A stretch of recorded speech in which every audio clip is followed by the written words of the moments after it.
if you want to go in the elite professional world, there's this idea that you have to work 24/7, you have to study 24/7, right? So a lot of the times, if you don't have the right guidance in those early years to kind of tell you, it's not like that. It's not supposed to be like that. Of course, you have to work hard, but there's always the balance. So, and I struggle with that. So I think the challenges for me in my early career days was I definitely didn't have personal life, because in my mind, I needed to portray that coach that works 24/7 in order to feel valuable. Hi, welcome to Unapologetically You with myself, Tulsi. And today's guest is the very special Ivi Casagrande from Brazil.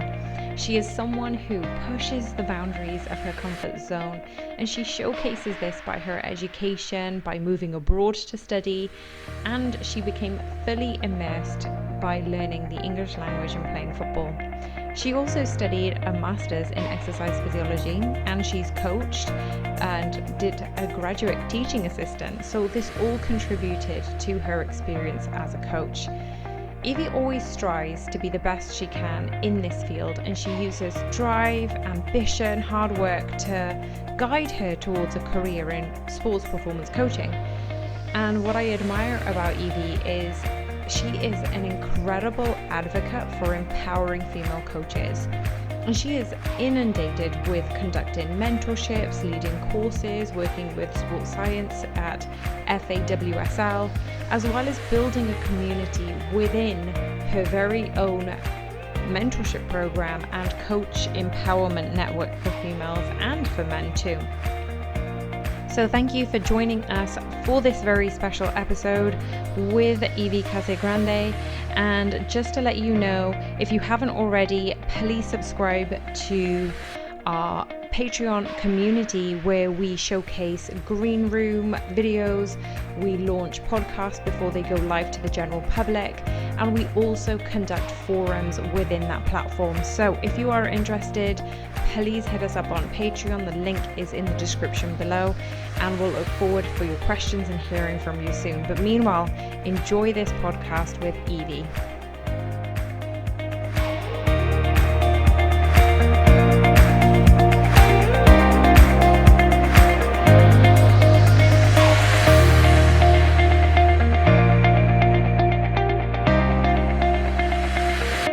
Thanks, Evie, for being a part of this episode of Unapologetically You.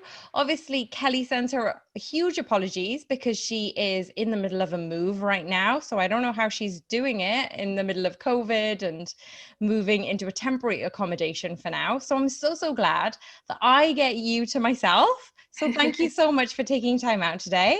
Thanks for inviting me. I'm pretty excited. And I'm going to go straight into the hard stuff. I'm going to ask you about your career and how you've pushed boundaries. You've gone beyond your comfort zone and many times to just try and succeed in the coaching environment. But what would you say are your biggest challenges that have evolved for you within the world of coaching? I think since when I started kind of figuring out what I really wanted to be, and what field I wanted to be in, I think across the board, that's what a lot of young coaches, when I talk to them and I kind of mentor them, it's the same thing. It's like you never know when you have enough experience to apply for positions, because it's like if you're just fresh from graduate school, you want to be kind of having an internship or a mentorship that can really adds value to your experience. But then at the same time, a lot of those internships, they are pretty, like, especially if you want to work with team sports, a lot of those internships ask for experience, but which doesn't make sense, right? Because Yeah. it's really hard to get people out of college with enough practical experience, which it's very hard. I was lucky because when I did my master's, I was a sports performance coach. I was volunteering as a sports performance coach for the team that I actually played. Okay. Um, and that gave me the practical ability to try things out based on what I was learning in school.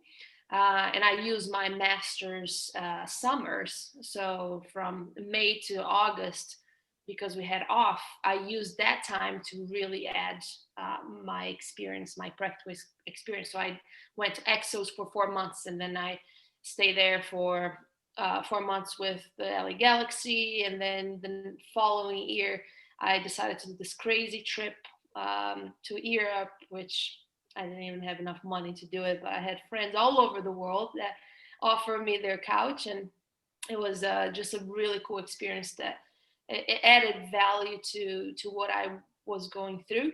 Mm-hmm. So I think that the challenge, it was kind of it's always like you're not sure what else you need to add to your toolbox to be able to get into the environment that you want to be. So I think that's why since I started, having mentors really helped me, because they knew what I needed to do to kind of get through that part, to get into clubs and all that stuff. And bottom line, I think I always talk about this, and I talk about with my all my mentees, all the people that I help, is like, all you need is somebody that will open the door to you, even if you don't have experience, for you to just figure things out. And Yeah. there's a lot of young coaches that are willing to put the work in, and Mm-hmm. are willing to put, like, very hard work in order to teach themselves how to navigate through that world. And I think a lot of the times it can be lonely. I think a lot of the times young coaches, especially we talk about burnout, I think in our field, especially if you want to go in the elite professional world, there's this idea that you have to work 24/7, you have to Yeah. study 24/7, right? So a lot of the times, if you don't have the right guidance in those early years to kind of tell you, there, it's not like that. It's not supposed to be like that. Of course, you have to work hard, but there's always the balance. So, and I struggle with that. So I think the challenges for me in my early career days was, I definitely didn't have personal life, because in my mind, I needed to portray that coach that works 24/7 in order to feel valuable. And Yeah. that's not the case. So I think understanding that, as soon as I started understanding, I think it was like, well, 4 or 5 years after I started coaching, which, kind of crazy, but I'm still young. I'm like 30 years old, still a young coach, and I'm still able to, finally was able to discern those things. And I feel like I'm in a way better place. And I'm trying to tell young coaches about that early on, so they understand that too, so they don't make the same mistake. Not mistake, I don't regret it, but it just saves you a lot of frustrations. Yeah, for sure. And you make a really good point. And we were talking before we started recording about, you going 100 miles an hour. And where does that hard work come from? Because that has to come from somewhere. I know I got it from my dad and my parents. And I was such a big believer of hard work. And nobody really had told me don't do too much. It was almost a case of, when you find something you love and you have a passion towards it, wouldn't you want to put everything towards it? And I did the same thing. I sacrificed so many relationships, even friendships, because I was like so driven and headstrong between where I wanted to go. So I would do volunteer work, I would work part-time, I would coach somewhere else, and I would follow other coaches so I can learn more about the industry in that area and network. But nobody really told me how to do it. And it was almost like, when you're young, you're a little bit more energetic and a bit more of a go-getter. So is that Yeah. what you felt? Is in that passion, just and that curiosity just drove you to do over and above? Yeah, 100%. And I think that's really important, as you touched on a good point, because I think there is time for everything, and there is time that you're gonna have to, I like, if I remember my experiences during my internships, like slept on the couch for 5 months, and and all those crazy things, and work for like 5 different jobs at the same time. Like, the things that I like look back and I'm like, I don't know how I did it, but I did it because of the drive that and I think for me, it started when I was young in Brazil, and I wanted to get out of Brazil, because I knew that my dream was to play competitive soccer. but I couldn't do it there because, I mean, I would be able to do it, but then that would mean give up my studies. And I always wanted to be a doctor since I was young, which was a huge turn of events. But um, so the only reason that I think that I was like that is because my parents always supported me to fight for that dream. Mm-hmm. And I did it. And it was just like that time when I was like from 15 to 18, I literally didn't have like the same kind of um, the lessons that everybody probably would go through, because I didn't, you know, I don't know what was like meeting with friends, because I was just breathing soccer and study. So, and that's kind of like, that's exactly everything I did until I got to get the scholarship. And then after that, and then since then, since I got that scholarship, it's kind of almost like the instinct of survival, like, because my parents were not able to, you know, help me financially, and I didn't want to go back to Brazil. So the only way that I could really strive in America was for me to write my own destiny, and kind of like not having to rely on anybody else to help me, because I knew that that was not going to happen.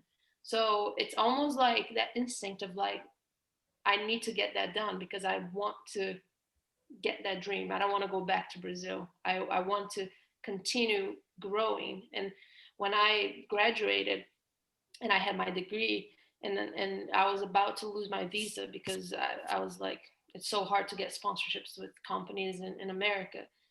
And I'm like, I can't believe I'm going to go back to Brazil with this diploma that's not going to be worth anything. Like, it's almost like all those 4 years of hard work is not going to be, you know, not going to be valuable, especially being a female in the Yeah. field of sports. It's completely terrible in Brazil. So that kind of made me even like more like a fighter, because I'm like, I want to stay here. I want to build my life here, and there's no other option. You know, that's what Yeah. I need to do. So that's kind of where it came from. And I knew, and I did everything with a smile on my face. And it was the hardest years in terms of like, you know, the struggles, the financial struggles, and almost like counting pennies. And but it was such a valuable tool for me. And I think at the same time, I say, tell coaches that they need to be balanced. I think there are times that you have to get out of your comfort zone, and you Yeah. have to, like, every day. Yeah. And that doesn't mean that you have to work 24/7, but sometimes you have to go and work in 5 different jobs that you might not even like, that those jobs. But like in that time, it was so important for me to get the tools and be able to pay for what I needed to pay to just survive and be Yeah. in the internship that I want. So I think that definitely that's where it came from. And looking back, I have no regrets. And I'm so glad, and I'm so happy that I had parents and family and friends that were able to be with me in the journey and say, you know, it's hard, but just go for it because it's going to be worth it. And Yeah. here I am, like in another country. It's like a completely, you know, that this, it was like from 0 to 100 in 4 months this year, this past year. So but those are the moments that, you know, make you grow. So it's really Yeah. valuable. You make two really good points I wanted to touch upon there. And one of them is the success that successful people have always found the need to overcome struggle. So it's almost like, the highly successful people have had some sort of obstacle or struggle that they've needed to overcome. And for me, I always think about what sacrifice would you want to make for your dream? Life has ups and downs, so there's going to be sacrifices. Do you want to sacrifice, say, relationships or um other things in life to put 100% into work? And there's this big thing of work-life balance a couple of years ago, and I'm not sure whether it's still going on, but I don't believe in that. I don't believe in work-life balance because I feel like there's going to be a priority where work is a priority and maybe family and friends don't come that priority. But then later in life, that shifts and you need to have that shift because you won't be able to do everything at 100% all the time. And then the second point, which then draws to your family, when you talk about your family supporting you, it feels like you were nurtured into that, because if you didn't have your family to support you, it would have been a bigger obstacle to overcome. And that actually brings me to my second question. When we talk about the lack of mentors or the lack of female representation in prominent positions as role models, not only in sport, but it's in organizations as well.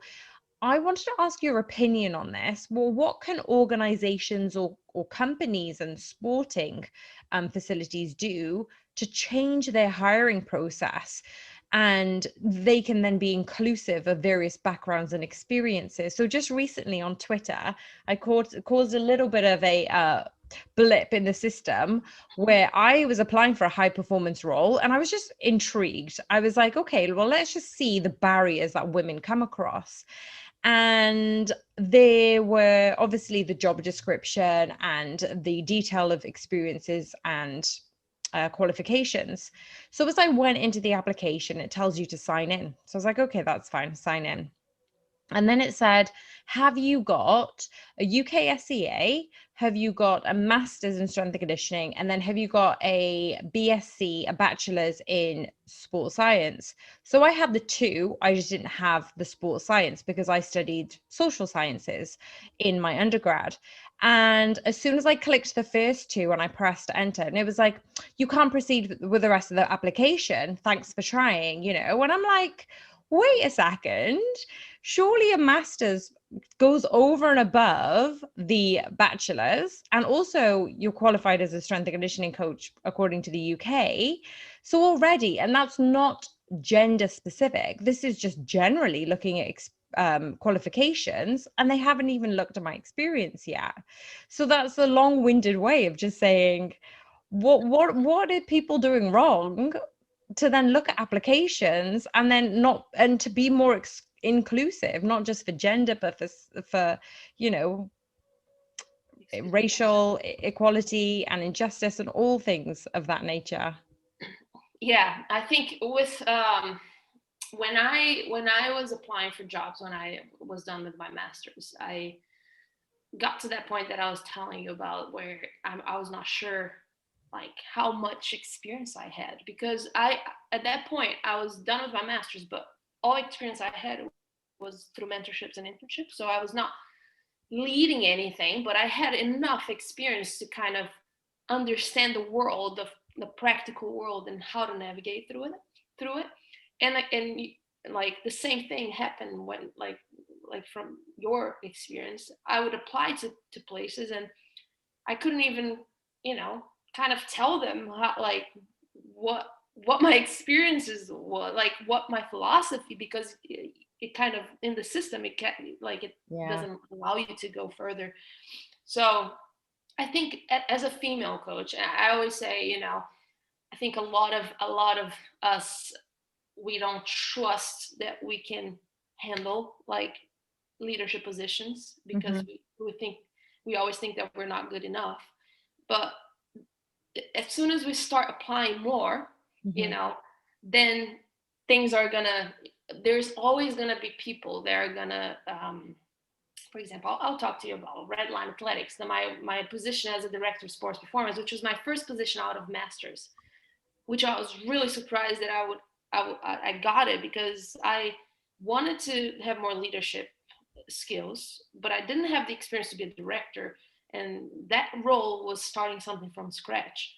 But Mm. somebody, which was a male coach, believed Yeah. in me because he was able to listen to me Hmm. and kind of through the interview process, and he saw that passion and how much I worked so hard, and kind of the part of being vulnerable is so important. And I always talk about that in Coach Empowerment at Work. And it's I find so much value in just being vulnerable and raw and honest with people, because Yeah. literally made my life so much easier in terms of navigating through that world, especially in our field. So I was pretty honest with him. I said, I might not have the experience. I literally, if you looked at my experiences all through internships, but I am willing, I want to be the best version of myself that I can be. And I want to help you build this. And I kind of like through my passion through that, he was able to see through it. And he's Yeah. like, no, you're in. So I was, once I was in as a director and I was able to hire my own coaches, what I wanted to create there, it was diversity. It was, and diversity, it's race and gender, all that, because I wanted to do everything that I was not finding in our field in terms of applying. So for example, I'll give you a big example. So if you're a female, if you hire a female coach in a leadership position, we're gonna most likely hire people that we share similar interests. And for example, I myself as a coach, I'm gonna hire definitely a female coach because I know the struggles of being a female coach and I Mm. know what I've been through to get to where I am. So what I did was I created this huge diversity in my staff. And there's and as I was hiring them, there was this coach that I'll never forget, and I always talk about her example.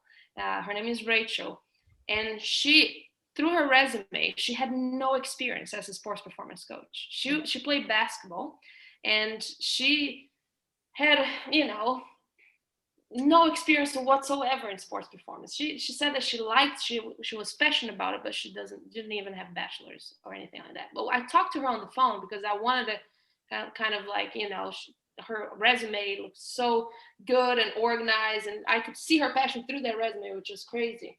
So I called her and I it was just amazing how like even her voice, like she's like okay. And Redline Athletics was with kids. So when she talked to me about her passion with kids and teaching them and all that, and I said, you're in for the last round interview.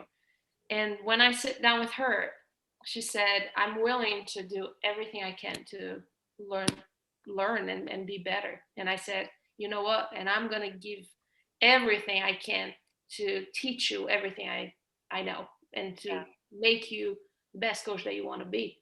So I sit down with her, and the next 2 3 months, I was coaching her and I was like teaching her everything I knew. Mm. And she became one of our best coaches in Redline, along with all my other coaches. They're amazing. But if you see her with no experience, with nothing sports performance, she suddenly she was not certified, and she was not had masters or bachelors, but she did the job that was Yeah. coaching kids, you know, empowering kids, and that's what I needed that moment, and I'll never forget that because now she's able to like go ahead and continue her dreams wherever she wants.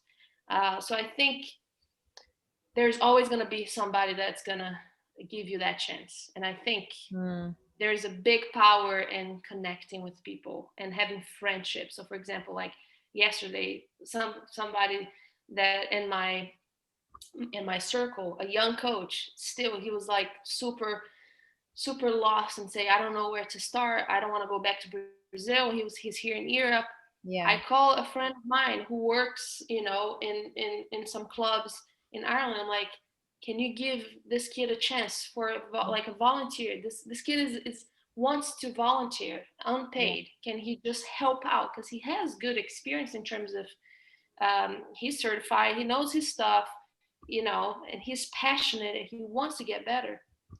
All I need is for you to give him a chance. Yeah. And if you have friends in the field, you can help each other out and say, Yeah. I have this person, she's willing to do, can you offer her just a chance to coach kids?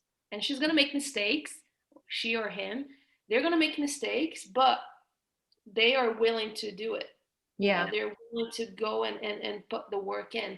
So that I think it's really valuable because until you try, until you apply, you never know if somebody is going to give you the opportunity. So I think being vulnerable and not being afraid to say, I don't have enough experience, but I'm Yeah. willing to do all this. And in terms of organizations, if you're trying to apply for a position, and in an interview you kind of, that they're kind of being funny about being a female coach. Like, I heard so many times, like, even in interviews, say, oh, we have those football teams, American football, but because you're female, you're probably not going to be with them because you're female. I would even go to that organization. So you're able, I think we need to be, as coaches, a little bit respectful of ourselves, in terms of, like, when we're applying to jobs, we need to interview them too. Yeah. We need to be able to say, what is your values? What is your organization brings to the table? You know, and I think that's a really important question that we have to make. There's always going to be opportunities elsewhere. I think sometimes we kind of get like one opportunity, one interview, and we think that that's going to be life or death. If we don't get that, we're screwed. Yeah. But there's always going to be, places that are going to value you and are going to give you the chance to just succeed. I think for me, it tests your will and your resilience about how bad do you want it. So if you keep getting no's, yeah, okay, you need to sometimes adjust your method. But in terms of if you keep getting no's, well, how bad do you want it? How bad do you want to climb that wall and jump over those hurdles? And I love that you touch upon it's when people get to know you, and that's what I found so like straightforward with that online application. It was just a tick, no, not having it kind of thing. But for me, I really resonate with what you were saying as those examples, especially with Rachel and how you were hiring your coaches and creating a diverse background. But for me, it's more a case of when you've got good qualified people in whichever positions they are, and they're obviously hiring, Mhm. it's the biggest difference is when they find the potential. So it's not just about passion, it's about the potential. And I could tell you, even in my first job, so I was working as my first voluntary position in a local gym because I just didn't know whether it was something I wanted to do. So I got into the fitness industry first, and I basically pestered this gym manager. And when I finally got there and I was doing a few hours for free, this guy just took me under his wing, and he's a like massive bodybuilder, like 6 foot something. And he was like, "You remind me of me." And I'm like, "Huh? Like, what does that even mean?" And he was like, "You're so curious, you're so passionate, and I get your drive." And also, I think with mentors, especially with males, when they see the potential, when a coach sees a potential, it's the drive's there, everything is there, but you can mold this person into the environment that you want to create. And it's just like you said, sometimes you do have to question, is this environment going to work for me? Because there's so many stories in high performance clubs that it's the environment that drives women out sometimes, and men too, Yeah. in that stance. Yeah, I think especially we always have to think about. I'm never the type that say, it's a challenge, it's a terrible organization in terms of like, and then I'm just gonna quit it, because that's not the way to do it. I think you have to assess, you have to kind of debrief with yourself and say, okay, what do I need to change? Because sometimes we're blaming the women's narrative all the time because of the female thing, but maybe that's like that happened to me in the past, like in a position that I almost quit. But I looked at it and I'm like, you know what? I'm actually not being assertive. Like, I'm not getting there and saying this is the way we're gonna do. This is Mm, and you know, I was feeling so like not confident about my own value that I would see something I would avoid. So for example, instead of going and confront, I would avoid. yeah. So when I was about to quit, I said, is this because of them or because of me? And it was because of me. I need to be more assertive. I need to, you know, get that motivation and build something extraordinary that they're not going to have any other option than like listen to me. Yeah. and that's what I did, and I had the best year afterwards, and I gained so much more respect as soon as I started like not giving a shit about some things, like, sorry my language, but like it literally changed, it like changes. So I Yeah. think as soon as when you're honest and you know, because the power of communication is so big when, especially when you're in this field, because you're gonna relate with people 24/7, and you're gonna Mm. have to communicate in a good way. And Yeah. the moment that I started to be vulnerable with those people and knowing their story and them knowing my story, it becomes such a more respectful environment. So I think for coaches, I think not being afraid to kind of be vulnerable and sharing them my story and listening to their story, then you start kind of being way more sympathetic about everything, and you kind of think twice about like judging everybody. It's like, no, let's think about this. Like, where am I coming from? And throughout my growth as a coach, that's something like this year I finally realized that I'm doing so much better and kind of making myself aware of the situation. So when I get pissed with anybody, like in the staff or anything, I'm like, okay, wait a minute, maybe I'm just judging it. Why am I being so reactive? And then I kind of go back from it, and I'm like, okay, maybe this is not the way to do things, or maybe instead of like just judging or like complaining, I'm gonna change things around, and I'm gonna make my time a little bit more productive to make sure I pass that message a little bit better. Yeah. I think with the ego in our field, that's really hard for people to do, because you just want to be reactive and you don't want to kind of see the other side, because the other side might not align with your values. But I think there is a very, very just a big value in just debriefing with yourself while it's kind of like almost self-regulation. As Mm-hmm. soon as you're starting reacting, it's kind of like, and for me now, it took me a lot of time to just understand that and do it right away in the moment. So like when I'm feeling overwhelmed or anything, I just go, okay, right there, go back. How can I change this? How can I make this a little bit better?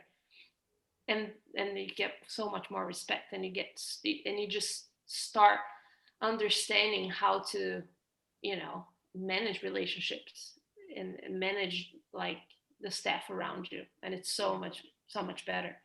I agree. And you make a really, really good point when you talk about self-regulation, but you also touch upon the reflection upon yourself. So when you do that, I'm such a big believer and I advocate and practice reflection almost daily. And as soon as I did it within coaching, it makes a world of difference, especially when you said how you approach things, how you react, and what is the conclusion of that reaction. So, do you end up, well, first of all, how did you make a habit of self regulating and reflection? And in terms of when you actually decided to do it, do you kind of take a step back, or do you write things down, or do you kind of take 5 minutes and say to your staff, right, just give me 5 minutes a second, I just need time? Hmm. Because sometimes reaction, well, we're humans, we're gonna have emotions, we're gonna have reactions. So yeah, so where did that stem from, and how do you practice it? Yeah, so I think it came from like throughout my stages of burnout that we're going to talk about, and kind of like going through that thought process of like things that annoyed me during the day in my job or any position that I was. It's so easy for you to get caught into that, Yeah. and then you just stop enjoying like your job, because you're like, oh, I'm annoyed with that person, I'm annoyed with the way they think, the way I don't agree with the values, and then it becomes a snowball, and because we're humans, then we start, it's like almost like a snowball effect, and then you start doubting about, am I really need to be here in this environment? And then then I started, I'm like, no, this is just so much reaction from my part. So I started to kind of like, before I would go to work in my different positions that I kind of been through, I would be like, okay, um, if somebody's annoying me, what is one quality of that person, like one big thing that it makes them so much better, like just. And I started every morning, I said, if anything annoyed me, I was like, no, but this person, look at them, like they did so much for me to be in here, or to whatever it is. And then you started like, it's a completely different dynamic. You get to the job and you're just another person, because you're not getting those negative emotions all the time. Yeah. um, and then if it happens something that I don't agree with, then I'm like, I always think about picking small battles. Like, let's pick small battles and have patience and kind of learn that, you know, it's you're never gonna agree with everybody in the room. You're never gonna, and that's part of life. Mm-hmm. But I think the moment that I realized that I actually could be better and could grow so much as a coach, having somebody challenging my ideas, Yeah. then it completely changed my kind of the way I think about things. It's now from a moment that is like, no, stop it, like I don't agree with you, stop thinking about that. Then now it's like, that's a very good point. Then I'm now challenging my own Mm. thoughts and saying like, okay, that makes sense. So how can we merge this? How can we kind of, use both of our ideas? And I think it's amazing what you can do in terms of like just the dynamic of your day, and how can you be productive just by kind of getting those negative thoughts and snowball effects out of the way. Yeah, it's just that shifting of perspective, isn't it? And I really, really liked the fact that you said, what's the one good thing? It's almost like just being grateful. What can you be grateful for in this moment or in that person?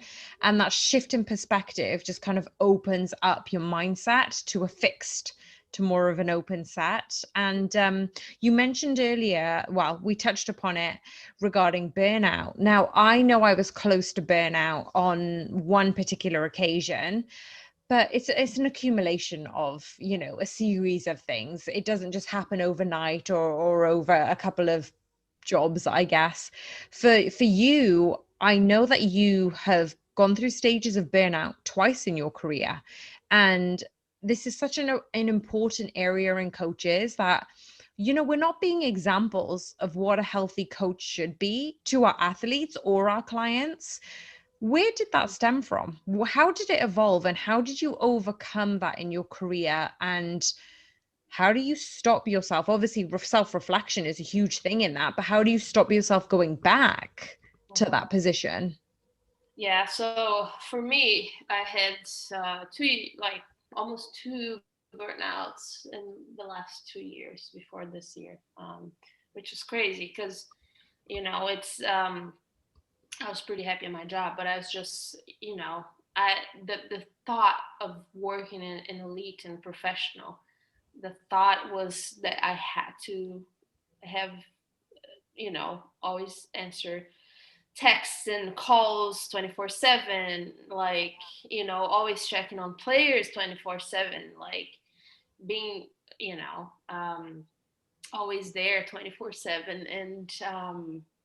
And I've always, especially when I was a player, I've always been really hard on myself, really hard.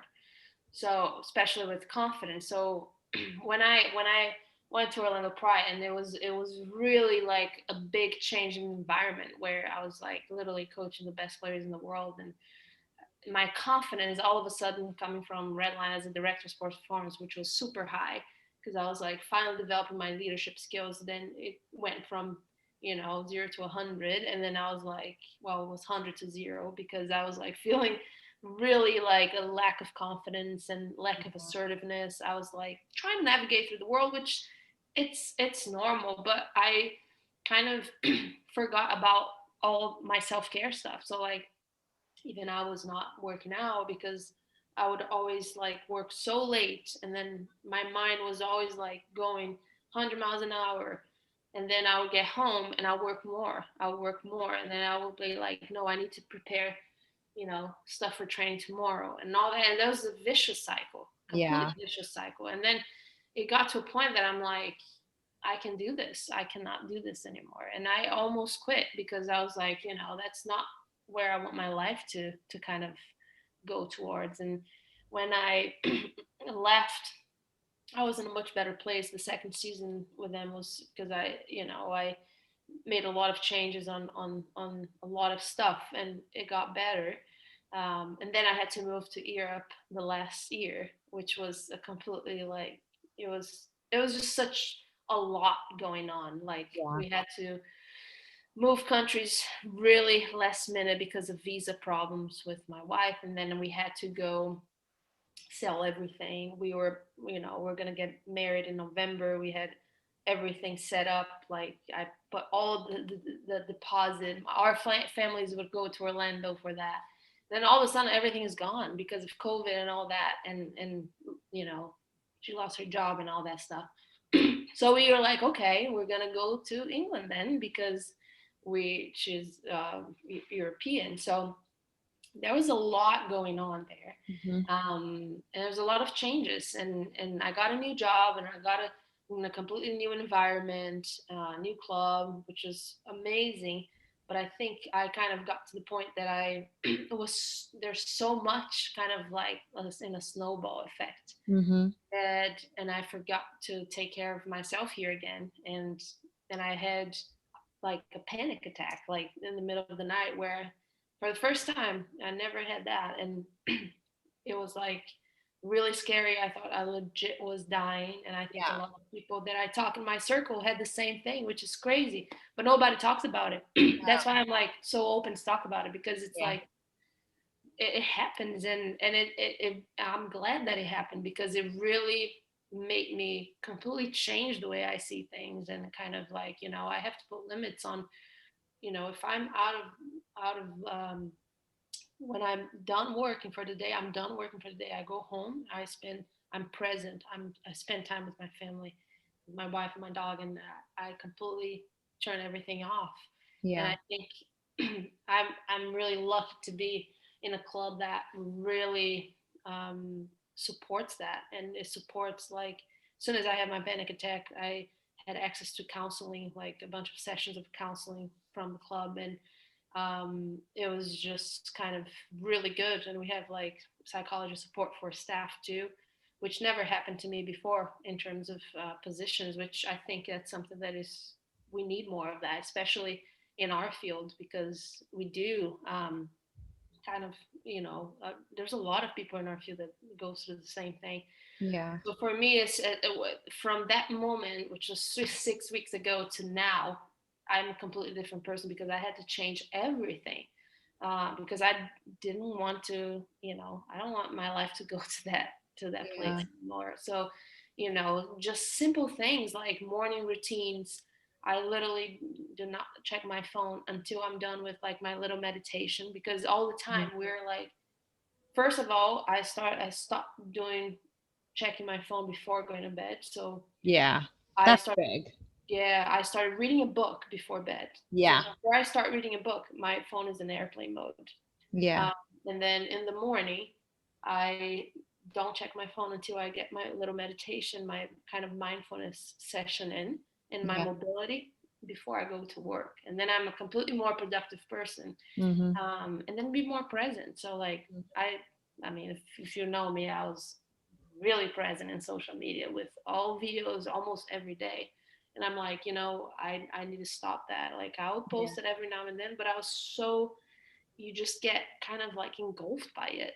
You And do. And it's hard to stop the train when it's gathered momentum. Like when you're on it, it's like you can't spot when to stop or how to change it or just yeah, yeah, exactly. So redirect. it was a game changer when I just deleted my Twitter notifications and Instagram notifications, and just kind of like, okay, I'm gonna check this out, but I'm not gonna be scrolling around for hours. So all of a sudden, for like 8 hours average a day in my phone, I went to like to 4 hours, and like now Wow. life like completely changed in terms of, okay, it's less information, less overwhelming, Yes. and I'm just selecting what I want to see. So that's something I think that it's so important, and kind of like just chilling out a little bit, just kind of knowing when to work hard, but when to kind of step away. And it was hard for me in that transition, because for me it's like it was like I'm not working that hard then. So like, Yeah. so but it got to a point that is like, no, it's about being effective, and kind of like how it's not the hours that I spend in this, like Mhm. getting things done, putting the work in. And I'm still like really busy, like I'm still like, when I get back from work, I still have my mentorships that I do, because I love, helping people. And there's the mentorships, and there's the coach empowerment network, and I'm doing a biomechanics course that's super heavy and complex, but I'm learning so much. But so I'm still working really hard, but I know when to kind of, okay, as soon as I get home, this is it. Like, whatever I have to do, I'll do it. But outside of that, I'm with all my family, and I'm being present. And it's such a big value in that. For sure. And I actually, my first panic attack is when I was younger, and I actually there was no information about what this was. And for me, I had no idea what was happening. All I can remember is I felt like I was dying and I couldn't breathe. And I just thought it was almost like I was going to have a heart attack, basically. And I just had no idea. And then I kind of subsided. I think I was speaking to my cousin at the time, but I wasn't sure. It was something like that. But then, yeah, it subsided, and then I kind of just bypassed it. But I've not many people know this about me, but I've had a history of anxiety, stress, depression, and it's evolved from different eating disorders and things like that. And for me, when you go into the stage of near burnout, Mhm. I've had friends who have, it's taken them a year, possibly 2 years to get over that burnout. So when Mhm. I was nearing that stage, I had a friend intervene and say, this is too much for you, because you don't want to get to that stage where you are completely burnt out and it's going to take you even longer to get over. So I heeded her advice. But it's just like you said, you can't do the same thing and expect different results. So if you're going to change who you are, what your habits are, create these boundaries, create these healthy boundaries. And I do the same as you. I had one, especially when I was working at Mercedes, where I wouldn't even check my phone Mhm. until I had my meditation and my mobility session in the morning. And just as you said, shifts your perception completely. It almost sets an intention of what you would like the day to go as and the way you would like it to be. And then right at the end of the day, it would be like, right, either an hour and a half before bed, switch off my phone. Luckily, I had a work phone that I could switch off. And then I would do the same with my normal phone, personal time, message my friends kind of thing to catch up with them, and then think, you know what, I'm going to read a book. And that's what helped me lull to sleep, because it was, people don't talk about, you waking up at 2, 3 o'clock in the morning for 3 hours sometimes, and then you have to get up and be in the gym at 5:30. Yeah. So it's like, it's not great. And if you do lack sleep, well, you're not going to be as productive the next day. So actually starting with those, it's almost like at the beginning, it was more regimented until you discover that it's such a good thing. Such a good outcome to have. And yeah, I think it was a case of nobody really tells you this. Nobody really showcases or is vulnerable enough to tell you all of these things. So I appreciate your candidness and your openness to share such something so close to you as well. But you also mentioned, and not only are you extremely busy, but you've got the mentorship and the coach empowerment network. And my question is, we've all had a helping hand, right? Nobody has got to where they are without somebody else helping them. Mhm. And so it's almost a case of, well, we've had a helping hand. We want to pull other people up, right? Up the chain. So, what makes you not only support other coaches, especially using that brilliant platform for Coach Empowerment Network, and just explain to our audience what exactly that is, and yeah, what's your motivation behind this? What do you hope to achieve with that level of support? Yeah, so I started that 4 months ago during lockdown. I was pretty much sick of just listening to young coaches um, complain about the same thing that I've been through. And I said, you know what? We need to get together and talk about those things. And we need to empower each other and say, okay, I've been through that. Now, how can I help you with tools to go through that? And it's just so sad that we have to, you know, listen to those stories over and over and over. And I'm like, we need to change this narrative, and I need to change in a way that we're gonna get male coaches involved, because a lot Yeah, of the times there's those programs there's just females, which is great, but I think we're not gonna get too far if we don't involve the male coaches in, I because they're agree. part of the problem, and they're not the problem, they're part of it. um, so I think I just started, I'm gonna bring a guest, and I'm gonna make it free, available for everything, Hmm. available for everyone, and bring a guest that has a very impactful story. And we're not going to talk anything about the physical aspect, anything about their philosophy as a coach. I want to go to the raw, Yeah, very vulnerable place. And that's not, you don't see that a lot. And I no. was like, you don't see people going to that place. Even with the guests, I think they're not used to having to present on stuff like that. So I think it was a very cool experience, even for them, to kind of like Hmm. go through their story. And like, I remember Coach Andrea Hudi, like that came, she's like, I'm not used to just talk about myself, Hmm. which was something new for her. But all those coaches and all those people are have such amazing stories. So as soon as Yeah, we get everybody in the same place, and I started like we started with people from like locally, and now we have people from like 15 countries, which is yeah, amazing. Like we have people staying up to like listen to it. um, so it became this like one of my favorite things to do in a month, just to kind of go back to it. And the first thing is be vulnerable, share their stories. We have breakout rooms at the end where it's very impactful, because people can network and they can just share their struggles and their challenges, and just I've heard so many stories of people that come for every Coach Empowerment Network, and now they are like literally friends with all those people that they met in the Coach Empowerment Network, and it's helping each other out throughout yeah. just everything. And it's such a cool experience, and it's such a cool group every time, because nobody is really afraid to really be vulnerable. And it's a new thing that like a lot of them never kind of been through that place. And it's just helping like myself, it's helping everybody to just kind of navigate through the world, just by sharing their stories and then connecting. And then this week I just released, now I'm opening a place in my website where people can share their stories, so female coaches share their stories.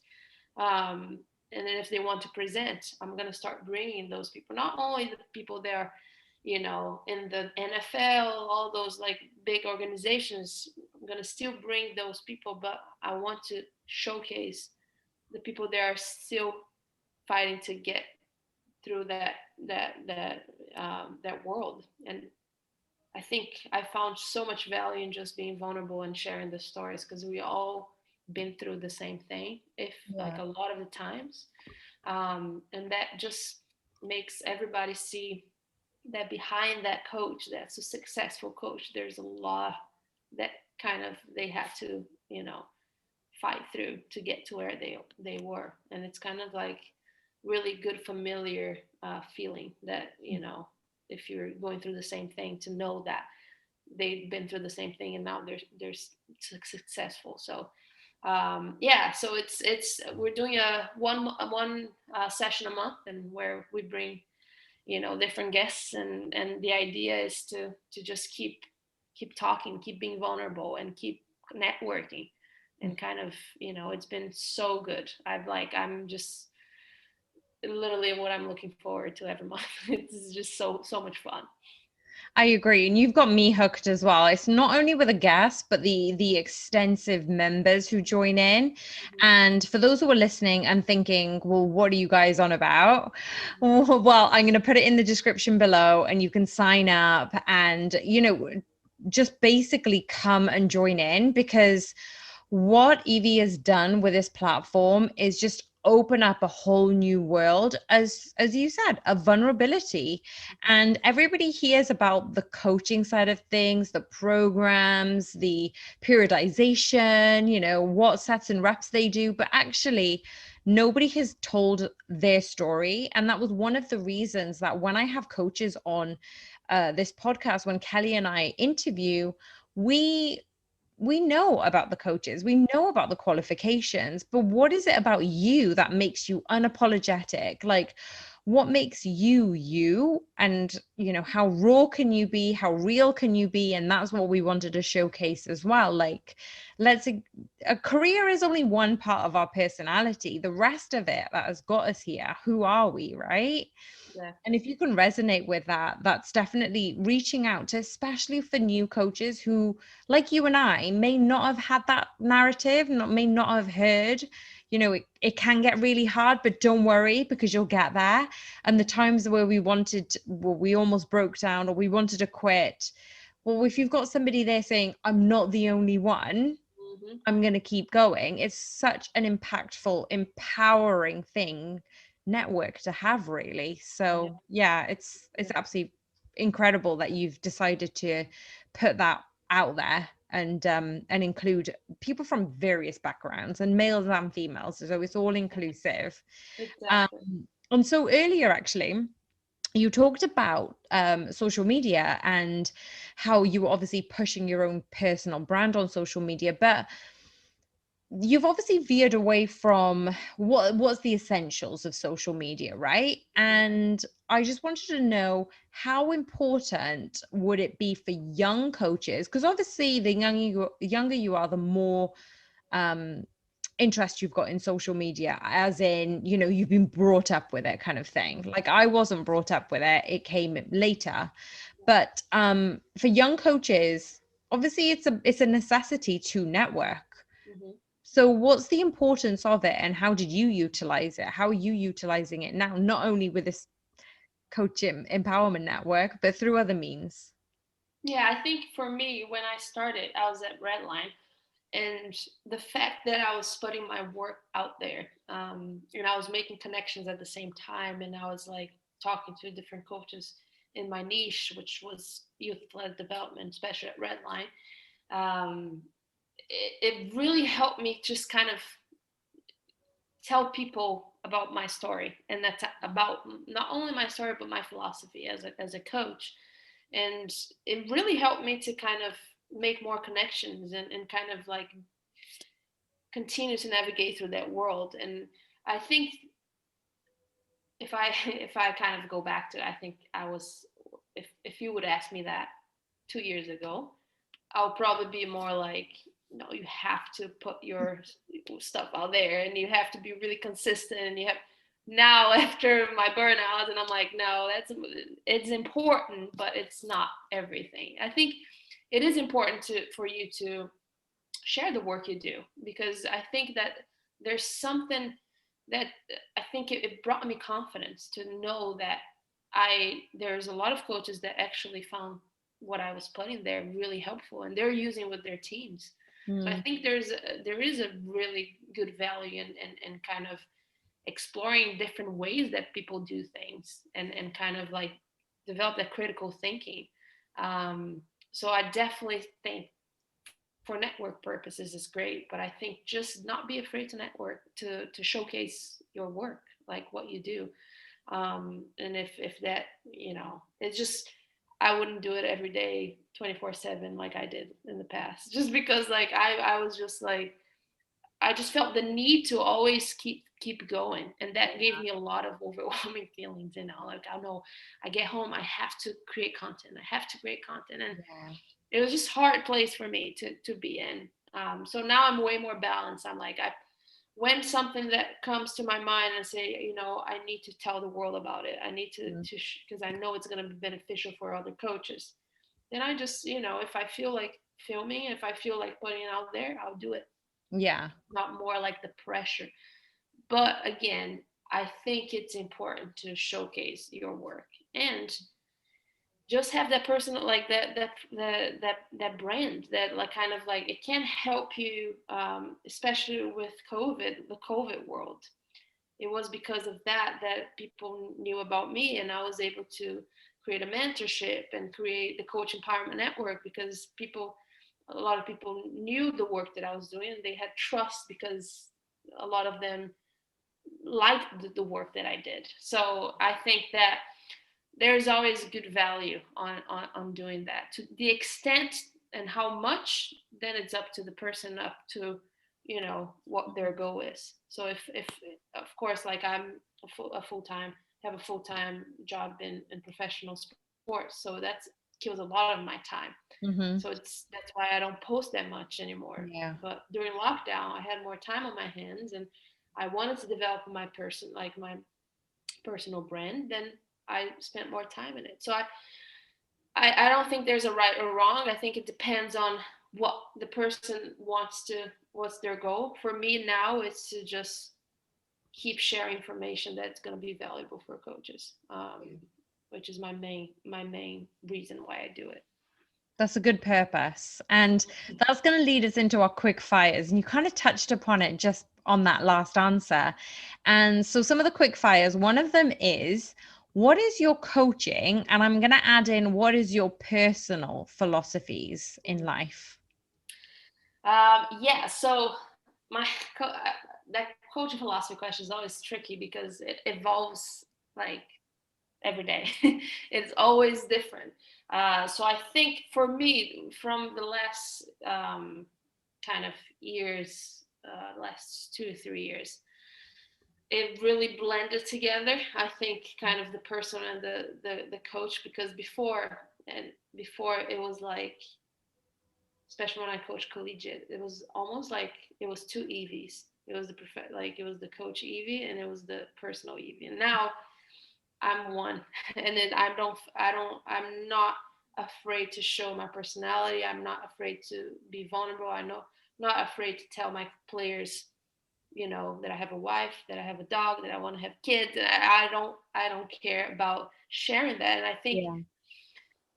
that kind of blends in with my coaching philosophy, that I think there's a lot of times that we as coaches will really have like a myopic view, like we have a really tunnel vision of Mm-hmm. things, and like if it's the data driven, like the data is here, this is what it is. But bottom line, there is this full of like different factors that affect a player and affect like us as coaches and athletes, that sometimes we forget about. We think about, I'm going to give an example. We always think about, oh, we need to prepare them for the worst case scenario. We need to be physically fit and all that stuff. But let me tell you, if they're not in a good mental place, if they're struggling at home, if they're not sleeping well, if you don't understand where they're coming from, this is not gonna prepare them for a worst case scenario, right? So Mm-hmm. I think I developed. I become way more flexible with my coaching, because before I was like, no, we have to do this because we need to get this done, otherwise you're gonna get hurt. And I'm Yeah. like, you know what? Like, let's see what the players like. What are their desires? What are their goals?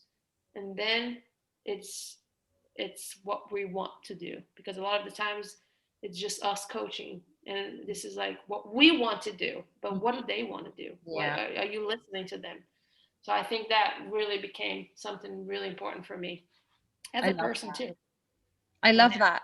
I definitely embodied the personal side of me in my last performance role, especially where I was like, yeah, there's like fun Tulse, and then there's coaching Tulse, and there's stern, and she has to follow the program. But I'm the same. I'm just like, you need to bring a bit of your personality in, and as we touch on throughout this podcast, is that hint of vulnerability, because as soon as you give vulnerability and you build that trust, that they're going to give some back. So it's almost like they're not going to share stuff with you straight away.